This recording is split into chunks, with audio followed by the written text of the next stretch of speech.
Abramos la Biblia, hermanos, en el libro de Génesis. En esta ocasión nos encontramos en el capítulo número 42. Ahí vamos a leer la palabra del Señor. Es un capítulo que ya hemos iniciado y vamos a continuar con los versículos que hoy corresponden. Dice el libro de Génesis, capítulo 42, del versículo número 12 en adelante. No es verdad, insistió José. Ustedes han venido para investigar las zonas desprotegidas del país. Pero ellos volvieron a responder: nosotros, sus siervos, éramos 12 hermanos, todos hijos de un mismo padre que vive en Canaán. El menor se ha quedado con nuestro padre y el otro ya no vive.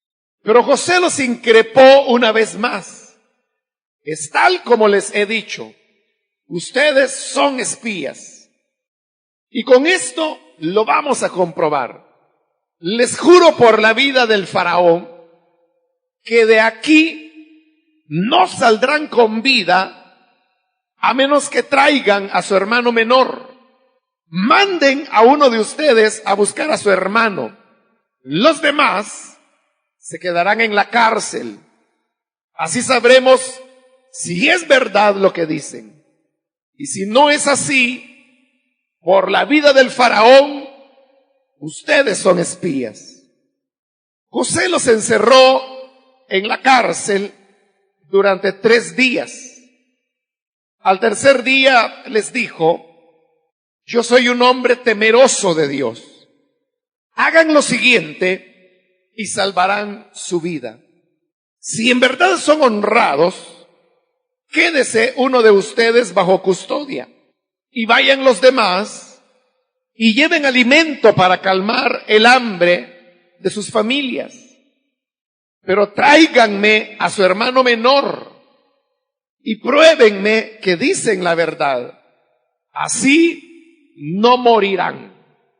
Ellos aceptaron la propuesta, pero se decían unos a otros: sin duda, estamos sufriendo las consecuencias de lo que hicimos con nuestro hermano. Aunque vimos su angustia cuando nos suplicaba que le tuviéramos compasión, no le hicimos caso.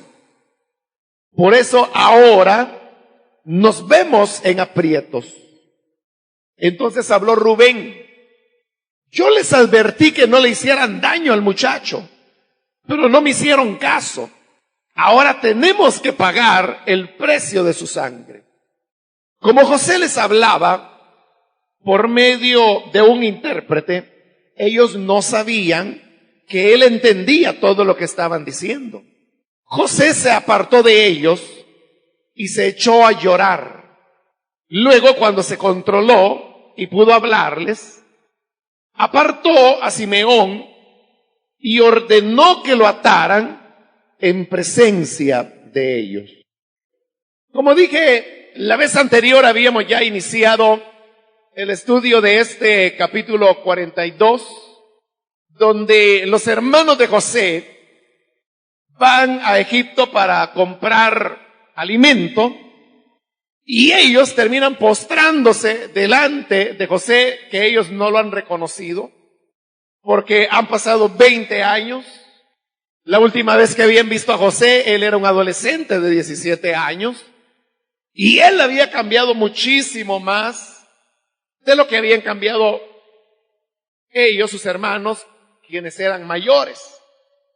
Por otro lado, recordemos que José se había afeitado conforme a la costumbre egipcia, se vestía como un egipcio y además tenía otro nombre y hablaba egipcio. Entonces, primero, los hermanos de José no esperaban encontrarlo, como ellos lo dirán 2 veces en la lectura que hemos tenido. Ellos creían que José ya había muerto. Ellos sabían perfectamente que lo habían vendido como esclavo. Pero la vida de un esclavo era tan cultura que realmente muy pocos sobrevivían a la esclavitud. Entonces ellos daban ya por un hecho que su hermano José había muerto. Estaba muy lejos de ellos pensar que podrían encontrar a José, y mucho más lejos pensar que este funcionario que ahora está delante de ellos es su propio hermano.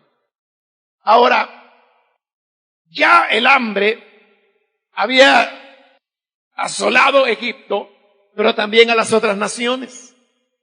Entonces ahora José, como lo veremos más adelante, había comenzado a vender el grano a los egipcios. Y lógicamente que ese era un trabajo que tenía que hacerse a lo largo y ancho del país. Para eso, José, desde el principio, desde que interpretó los sueños del faraón, ya él había sugerido que se colocaran supervisores para recoger el grano durante los 7 años de abundancia. Y ahora, lógicamente, uno podría pensar que los mismos supervisores eran los encargados de vender el grano. Pero cuando el hambre se extendió por todas las naciones, comenzaron a llegar extranjeros.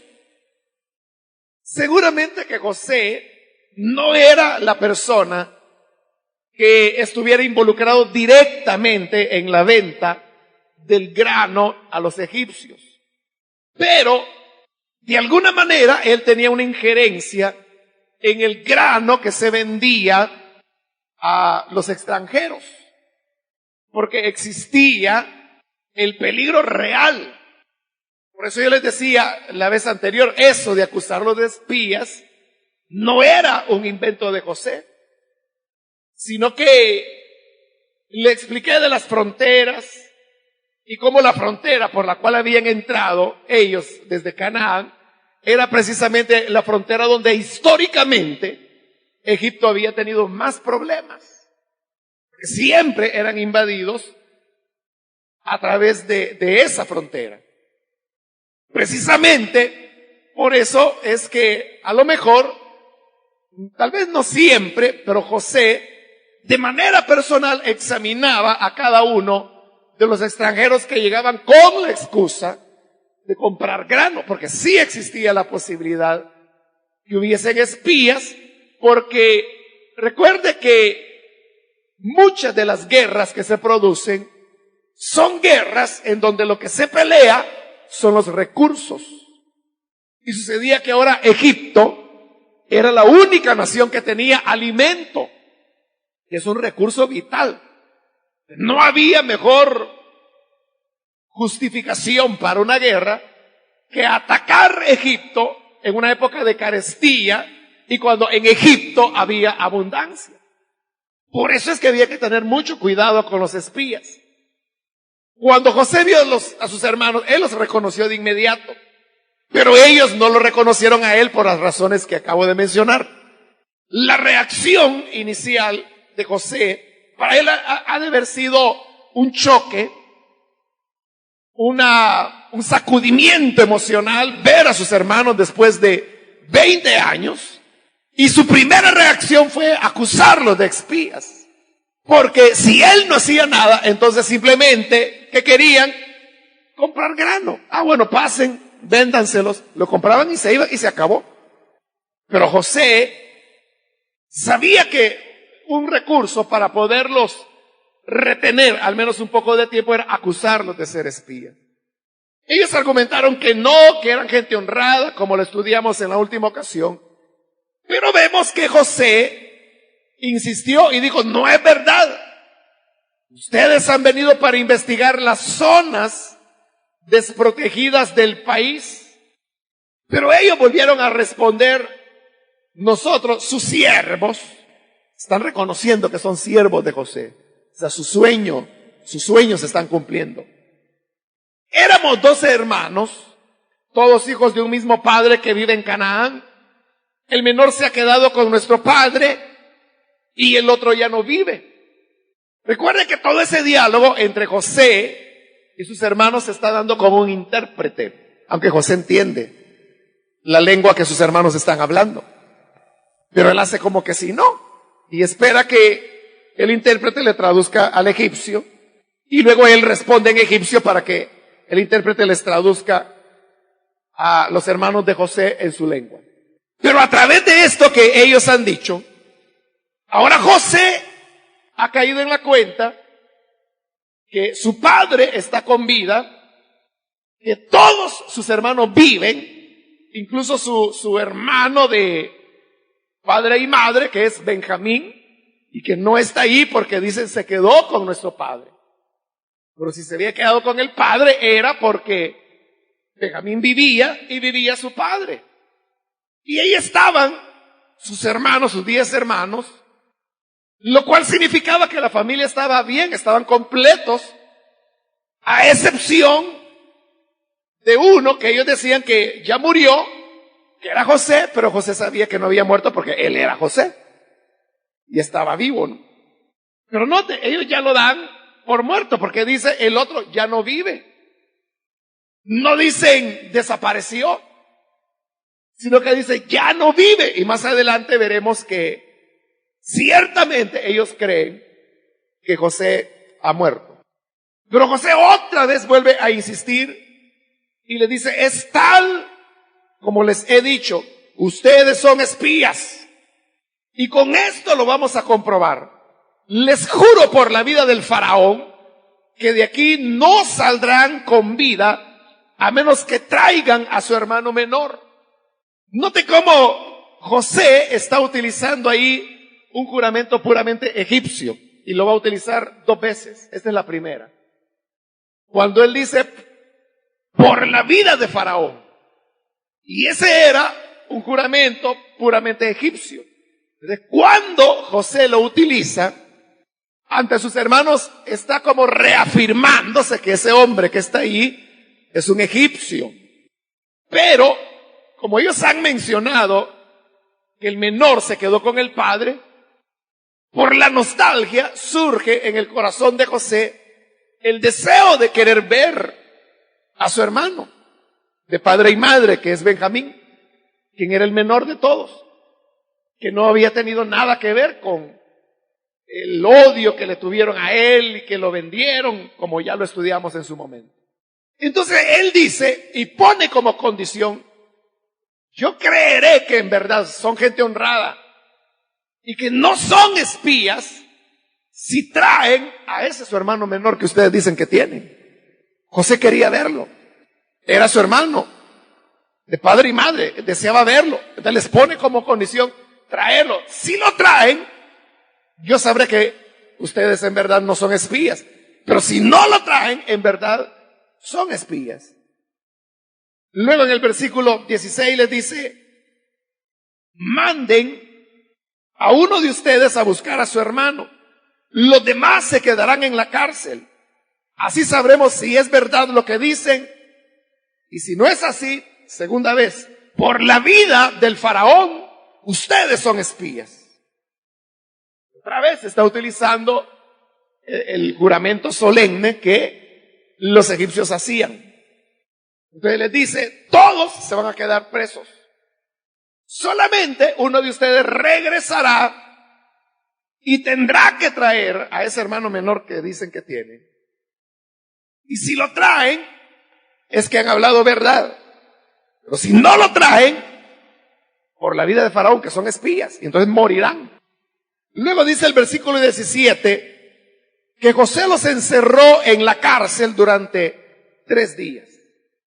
Uno aquí podría preguntarse, ¿cuál era la razón que llevaba a José primero a hablarles ásperamente, como los versículos iniciales de este capítulo lo dicen, y ahora tomar una medida como esa de meterlos a la cárcel? No es que José quiera ahora vengarse de sus hermanos. No es que el pensamiento de José sea, bueno, ellos me hicieron sufrir a mí. Ahora es mi turno de hacerles sentir lo que yo sentí cuando estuve preso. No era esa la intención de José, sino que como le he dicho, era la manera de poderlo retener. Pero cuando ellos mencionaron a su hermano, se le vino la idea que esa era la forma como él podía ver de nuevo a su hermano. Los coloca entonces en la cárcel durante 3 días. Esos 3 días fueron importantes para que los hermanos de José comenzaran a reflexionar sobre lo que había sido su vida, por qué les estaba ocurriendo lo que hoy les estaba ocurriendo. Pero también 3 días fueron importantes para que José reflexionara qué quería hacer. Pero antes de mencionar estos 2 aspectos, usted puede notar la gran autoridad que José tenía. Porque José de una vez ordena, métalos a la cárcel, y los meten. Y es más, no solamente tiene José autoridad de meter a la cárcel a quien él quiera, sino que como él les ha dicho, por la vida de Faraón que morirán. Es decir, José tenía una autoridad que la vida de las personas estaba en sus manos. Él podía decir, ejecuten a estos hombres, y los mataban. Si él perdonaba, eran perdonados. Porque en esta época, hermanos, no era como hoy en día, que usted sabe que se dice que hay un poder judicial, un poder legislativo, el poder ejecutivo, ¿no? Y que los 3 forman un balance. En esta época no, el rey, que era el faraón, él concentraba las 3 cosas. O sea, él era el Estado, él era el gobierno, el único que había. Y lo que él dijera, eso era. Ahora, como José ha sido nombrado como segundo después de Faraón, por eso es que José tiene tanta autoridad. Y claro, los hermanos de José están temblando porque saben que este egipcio no está jugando. Y que una acusación de espías es una acusación grave que les puede llevar a la muerte. Esos 3 días, repito, fueron de reflexión. En el caso de José, José reflexionó eso. Él dijo, o pensó más bien, que si él hacía como lo había dicho, es decir, que todos se quedaran presos y que solo uno de ellos fuera para traer a Benjamín, él sabía que ese único que tendría que ir no podría llevar suficiente alimento para toda su familia. Entonces él dijo, aparte que el viaje era peligroso y el regreso tenía que venir solo con su hermano Benjamín, él mismo iba a exponer a su mismo hermano. Entonces él dice, no tiene que ser así, lo voy a cambiar. En lugar de que se queden todos presos y que uno vaya, voy a cambiar, voy a invertir. Que se quede uno preso y que todos los demás salgan libres, vayan y lleven alimento suficiente para la familia de mi padre. Y que cuando traigan a mi hermano, lo traigan en seguridad, porque acompañado por 9 de sus hermanos, Benjamín iba a venir más seguro. Pero además, aquí es donde ya José tiene claro qué es lo que él quiere saber. Y por eso es que el pasaje que hemos leído hoy es importante, porque es la clave, es la llave para entender todo lo demás que José hará. Porque llega un momento en que uno piensa que José está jugando muy feo con sus hermanos y les está exponiendo a situaciones muy duras, muy difíciles, muy ingratas, que podría hacer ver a José como un hombre muy cruel. Y realmente José no era cruel, porque en medio de esta rigidez, seriedad que él quiere mostrar, él deja traslucir su corazón muy sensible. Claro, sus hermanos no lo logran captar porque ellos están muy preocupados por la acusación que se les está haciendo. Y porque esa acusación viene de alguien muy poderoso. Entonces, aquí es donde José, él solo quiere saber una cosa. Y es que si sus hermanos ya cambiaron o si siguen siendo los mismos de antes. Eso es todo lo que José quiere saber. Quiere saber si esos 20 años que han transcurrido han hecho cambiar a sus hermanos, o si sus hermanos siguen siendo crueles y desamorados hasta el punto que por su conveniencia sacrificaron a uno de sus hermanos, que fue él, fue José. Entonces él les prepara una condición o unas circunstancias en donde está repitiendo, o está más bien no repitiendo, sino que colocando las circunstancias de tal manera que se pueda manifestar si sus hermanos han cambiado o no han cambiado. Entonces, en este segundo plan, que se quede uno de sus hermanos, que en este momento él no ha decidido quién de los 10 se va a quedar, y que los otros regresen. José está creando esa situación porque su pensamiento es este: quiero saber si en verdad ellos han cambiado. ¿Y cómo iba a saber si habían cambiado? En que les iba a preocupar su hermano que quedaba preso.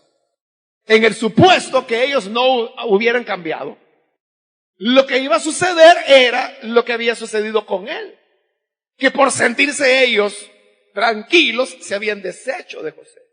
Igual ellos, por escaparse de la acusación que ahora él mismo les estaba haciendo, iban a estar dispuestos a dejar a su hermano podrirse en la cárcel, siempre y cuando ellos salvaran su pellejo. Ahora, ¿pero qué iban a hacer? ¿Abandonarían a su hermano en la cárcel por buscar ellos su seguridad?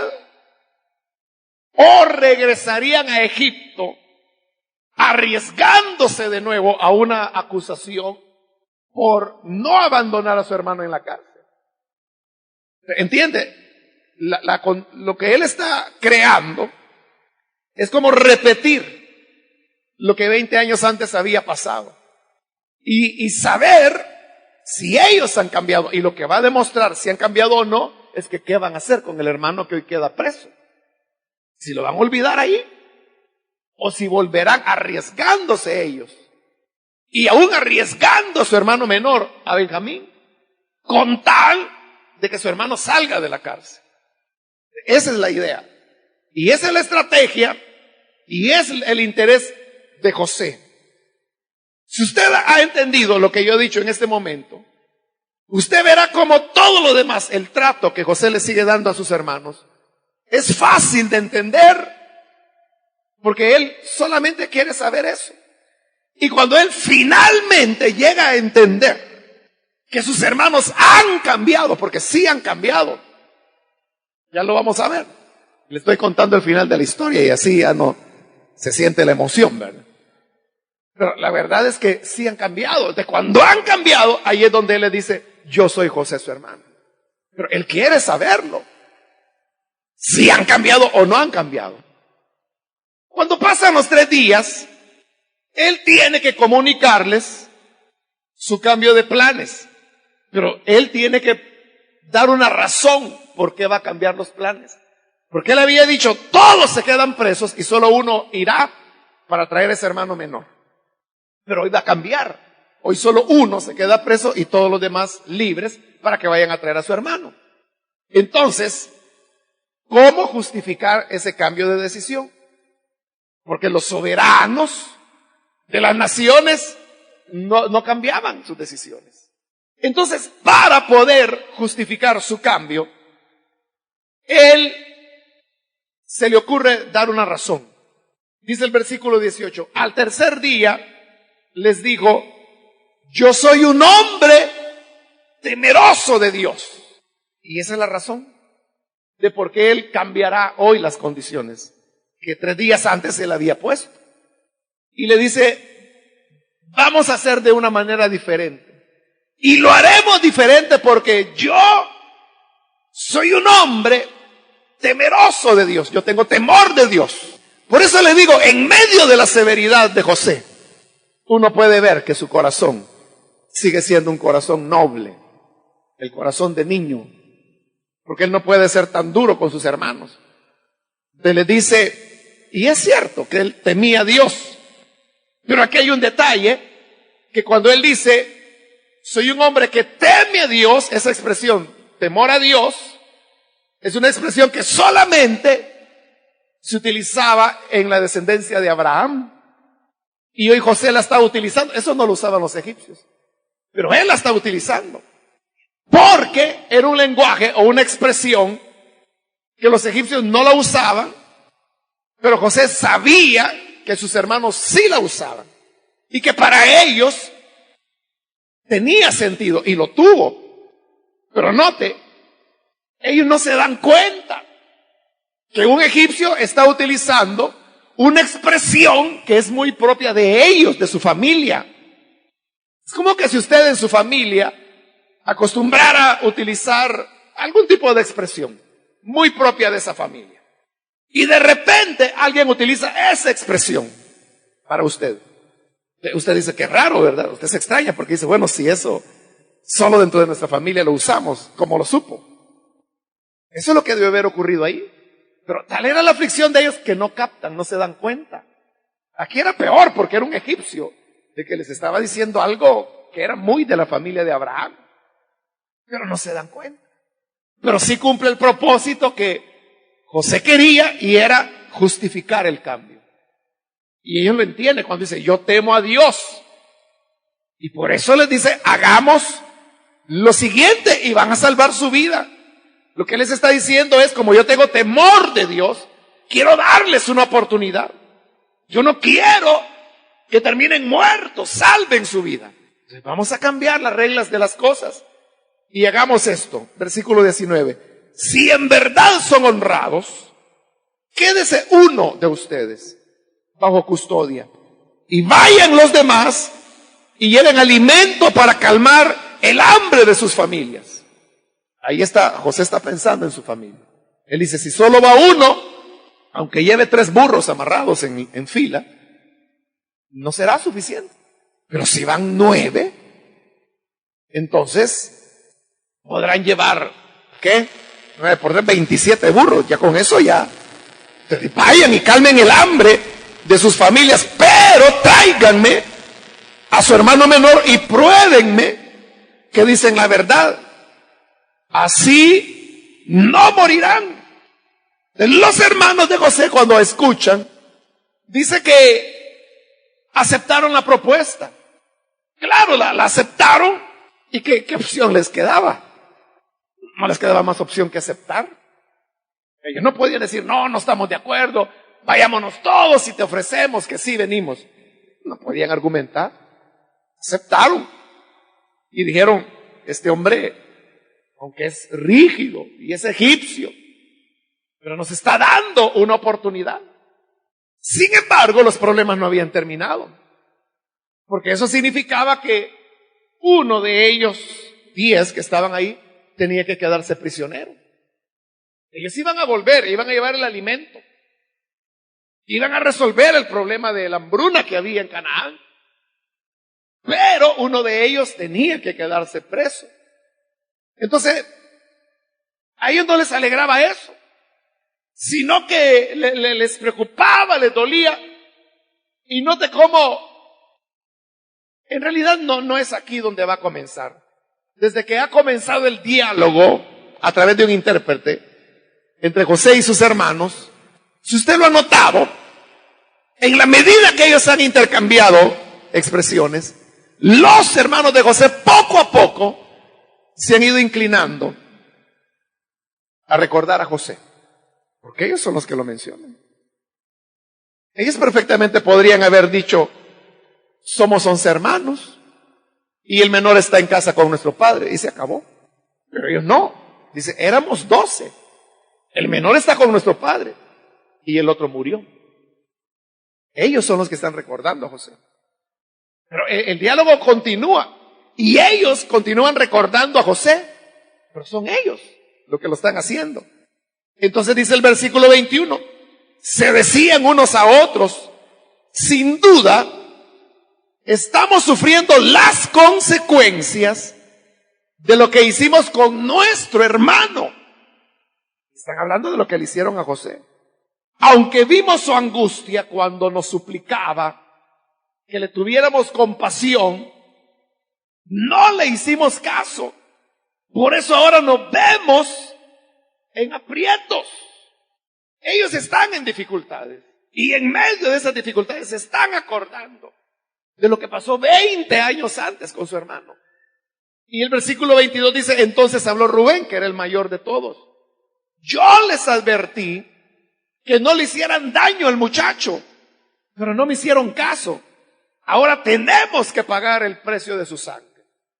Pero note, está diciendo el precio de su sangre. No está diciendo el precio de su esclavitud. Porque el precio de su sangre significaba que estaba muerto. Lo daban por muerto, es segunda vez que lo están diciendo ya. Y dice, tenemos que pagar porque la justicia nos sigue. Pero note esto, han pasado 20 años desde que esas cosas ocurrieron. Cualquiera diría, después de 20 años, una persona se acostumbra al mal que hizo. Pero no sucede eso. Sino que a medida que el tiempo había ido pasando.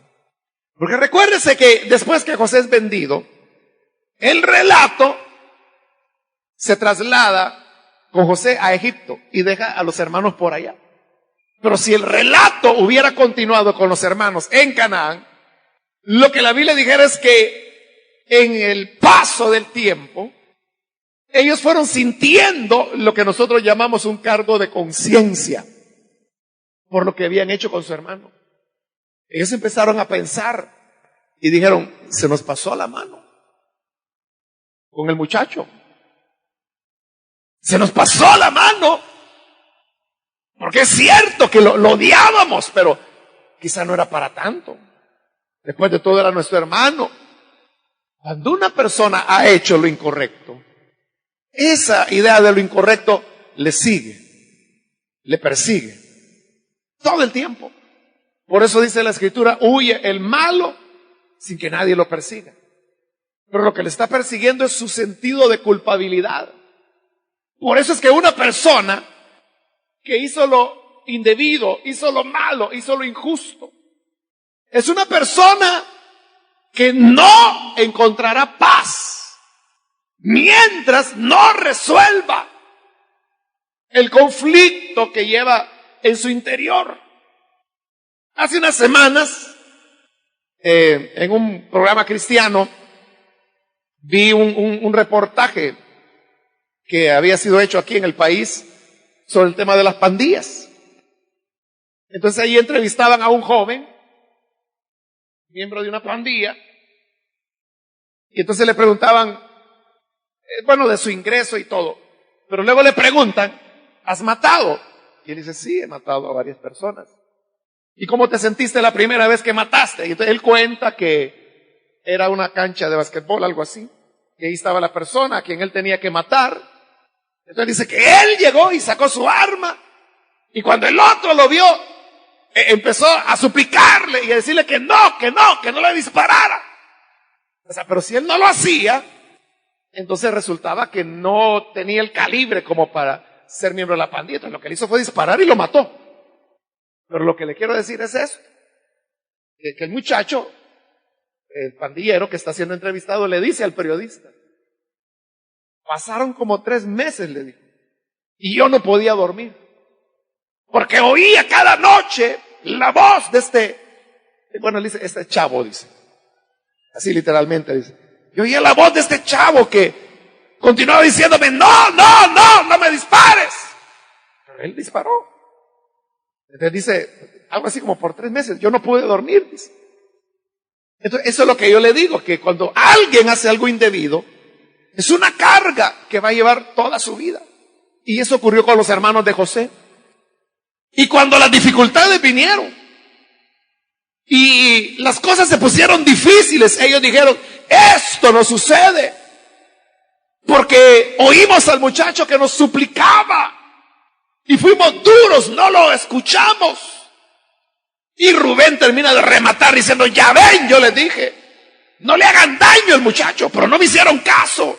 Ahora estamos pagando por su sangre. Allí José está escuchando y él se da cuenta, ahí es donde él se entera, porque él no lo sabía, que Rubén, el hermano mayor, había tratado de salvarlo, como lo estudiamos en su momento, pero José no se dio cuenta porque estaba dentro de la cisterna. Hasta hoy que esa plática entre ellos, él se está dando cuenta que su hermano Rubén había tratado de hacer algo para que no le ocurriera lo que le ocurrió. Por eso es que nosotros debemos ser, ¿cómo le diría?, de vista larga, en el sentido que cuando algo es incorrecto, cuando hay pecado, mentira, injusticia, usted tiene que saber las consecuencias que eso le va a traer a largo plazo, y a lo mejor no solo a usted, sino que a los suyos también. Es algo en lo que ellos no pensaron. Ellos creyeron, ahorita mismo, agarremos al soñador, le rompieron la vestidura, dijeron, matémoslo, y lo iban a matar, si no es por Rubén que intercede.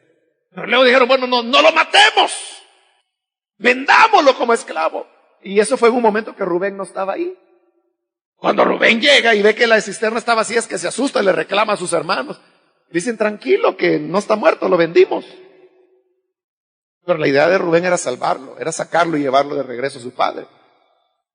Pero eso les quitó la paz. Por esos 20 años, ellos habían tenido tranquilidad. Por eso es que ellos, en el diálogo que están teniendo con Zafenat Panea, que ellos no saben que es su hermano José, ellos mismos son los que se han ido deslizando a hablar y recordar a su hermano José. Porque lo que hagamos y que sea indebido nos seguirá todos los días de nuestra vida. Cuando usted se vaya a dormir, se va a ir a dormir con el recuerdo de lo incorrecto, de lo indebido, y usted podrá decir, no, a mí se me va a olvidar. Mira, aquí habían pasado 20 años y como que cada vez era más gigante el recuerdo de lo malo que habían hecho. Por eso es que repetidas veces dice el profeta Isaías, no hay paz para el pecador, dijo mi Dios.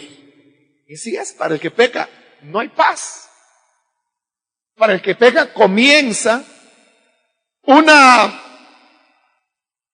vida en la cual lleva una carga, y esa carga es la carga de la culpabilidad, que la persona no olvida y no desaparece ni se reduce, al contrario, va creciendo y creciendo, y la persona cada vez se siente más y más culpable. Por eso es que hay personas que han cometido asesinatos y nunca se supo quién era, y a los años ellos vienen y dicen, vengo a entregarme, yo fui quien maté a tal o cual persona. Es porque ellos ya no soportan vivir con ellos mismos. Solamente cuando el ser humano afronta su realidad y dice, hice mal, y por eso estoy pagando lo que sucedió, o debo pagar. Entonces, cuando la persona se enfrenta a su pecado y dice, hice lo incorrecto, no debí haberlo hecho, me arrepiento, y la persona pide perdón, ahí es donde la gracia del Señor, en primer lugar, les perdona, y aquellos que han sido ofendidos perdonan lo que ha ocurrido. Por eso el valor de sanidad que tiene el reconocimiento de lo que se hizo mal. Si yo hago el mal y me niego a reconocerlo, yo mismo me estoy haciendo daño. Tal vez yo puedo decir, no, yo no voy a ser tonto de reconocer algo, yo lo voy a negar, voy a mentir, voy a tergiversar la verdad, voy a ocultar evidencias. Ahí solo estoy creando las condiciones para perder mi paz de manera definitiva y tener esa carga de conciencia que me va a seguir todos los días de mi vida, y que yo voy a sentir que alguien viene detrás pisándome los talones y no hay nadie. Lo que me sigue es mi propia culpabilidad. No tendré descanso hasta que uno afronte la realidad. Y por eso el bien, o sea, hace bien a la persona que hizo el mal, pero también le hace mucho bien a la persona a la cual se le hizo el mal. Usted ve cuántos robos, asesinatos hay y han habido también en la historia reciente de nuestro país, que nunca se supo. O sea, hay sospechas, hay investigaciones inconclusas. La gente, por el sentido común, sabe y dice, tal asesinato fulano fue, o fueron estos menganos. La gente lo sabe. Pero estas personas tratan de ocultar, negar la verdad. Y ellos creen que negando la verdad o diciendo, no hablemos de ese tema, eso está superado ya, démosle la vuelta a la página. Creen que con eso ellos estarán tranquilos y que cuando ya nadie hable de ese tema, ellos estarán en paz. No, su culpabilidad les perseguirá todos los días, todos los días. Y por eso es un favor el que se les está haciendo. Cuando se les dice, usted es el responsable, usted es el que tiene que responder, usted es el que tiene que pedir perdón, usted es el que tiene que reconocer. Entonces, ellos creen que el reconocer es una humillación, cuando no se dan cuenta que es su redención. Pero si una de esas personas finalmente llegara a decir, si es cierto, yo lo hice mal, pido perdón, me arrepiento, eso le sana. Y sana a las personas afectadas, quienes no tienen problemas en perdonarle, porque solamente quieren saber la verdad. La gente no anda buscando venganza, no anda buscando que malmaten a alguien que hizo muchas cosas malas. Lo que quieren es la verdad, nada más. Eso debe ser para nosotros una gran lección, hermanos. Que no le tengamos temor a la verdad. No le tengamos temor a decir, hice esto malo, arrepentirnos, reparar, pedir perdón. Porque si lo hacemos, entonces creceremos moralmente. Moralmente seremos cada vez más fuertes. Y no tendremos que estar pasando estas angustias. Ahora, dice el versículo 23. Como José les hablaba por medio de un intérprete, ellos no sabían que él entendía todo lo que estaban diciendo. Él está oyendo y entendiendo toda la discusión. Su cargo de conciencia, como lo están expresando. José se apartó de ellos y se echó a llorar.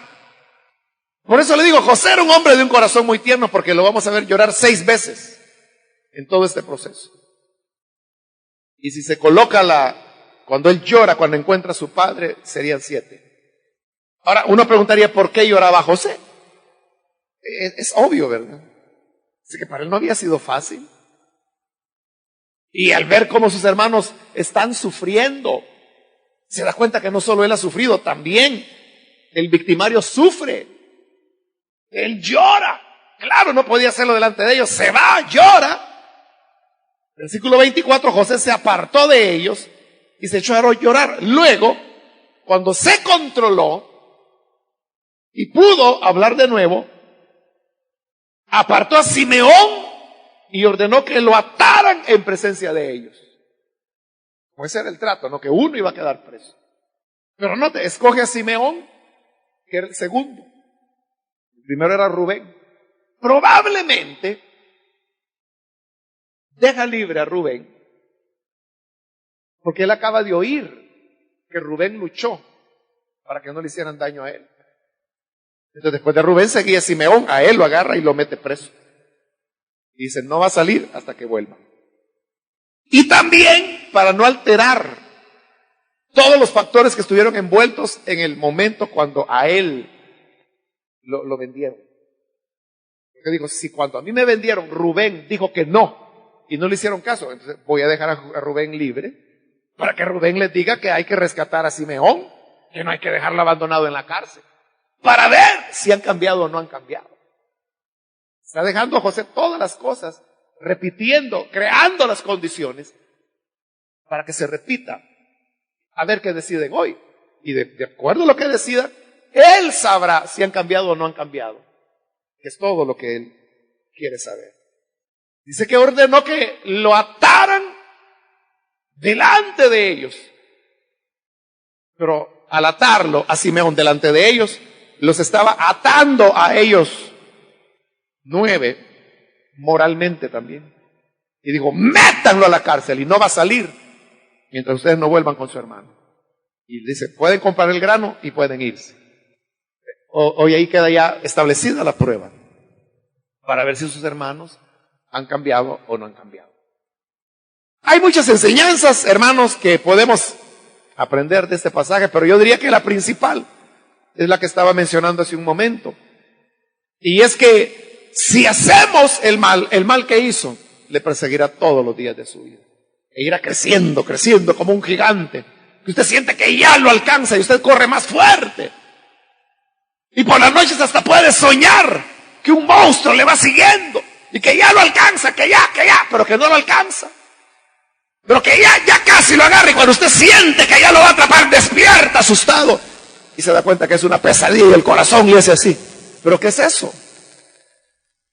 Son situaciones ocultas, pecados que no se han confesado, injusticias que se cometieron y que no se han reparado, daños que se le causaron a otras personas y que no se ha hecho nada.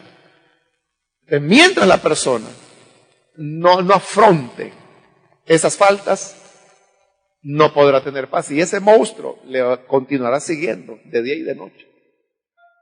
Por eso, si usted quiere tener verdaderamente paz en el Señor, confiese todo lo que sea necesario confesar.